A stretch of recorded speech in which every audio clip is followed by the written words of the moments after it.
And we're going to be talking a little bit about the fast food industry and how it connects to the obesity rates here in America.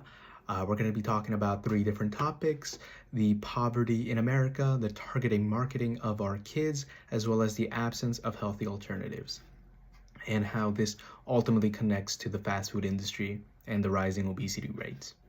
Now, let's talk a little bit about the fast food industry and its connection to poverty. With many people's pockets ultimately getting very, very slim because of the tariffs and other external factors, the cost-effective nature of convenience stores ultimately causes a lot of convenience to happen, right? The fast food industry essentially takes a hold of these dependencies, not just for the convenience stores and providing cheap products such as chips, Arizonas, or anything that would be considered a snack to have. But ultimately, this causes a starting dependency towards these products. When we look at a recent study that was conducted by the CDC in preventing chronic disease, we do see that regular consumers of these fast food products ultimately have an 80% chance at its max to ultimately get obese compared to those who really just have it once a week. And this is counting for the regular uses. So just a little bit of heads up with that. Now, let's talk a little bit about the childhood marketing campaigns that they have. What you see in many of these cases is a study where many times these kids ultimately will have a lot of ads coming in between their TV shows, in between their cartoons. And as a result of that, these food companies know that this is happening and they need to be able to market towards these kids. And they do so by marketing mainly junk food and any type of cereal and even occasionally some type of dairy product. As a result of that, you see almost 50% of the ads happening with junk food at the highest, and ultimately becoming similarly, as a result of that, similarly happening that 50% of those who watch these ads over the course of over 3 hours end up becoming obese. And this is children that we're talking about.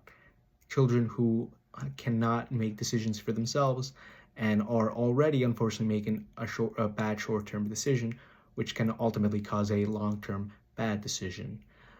In a case of that, we see with government cheese, where back in the 1970s, these government figures allowed the inclusion of cheese and other dairy products to be included in our daily market, in our daily plate. And as a result of that, we see a large normalization overall of these products. One where these kids who grew up with these products ended up becoming adults who still use these products and ultimately give it to their children, who will ultimately give it to their children. So we see a case where the marketing was there and their inclusion was there. And as a result of that, they were able to really push these kids towards that. And we see that happening now with TV ads. Talking a little bit about the healthy alternatives in America, we don't really see that in places such as the South Bronx, which, as I mentioned again with the convenience store example, unfortunately do not have such areas of healthy food options, and unfortunately allows this dependence cycle to continue.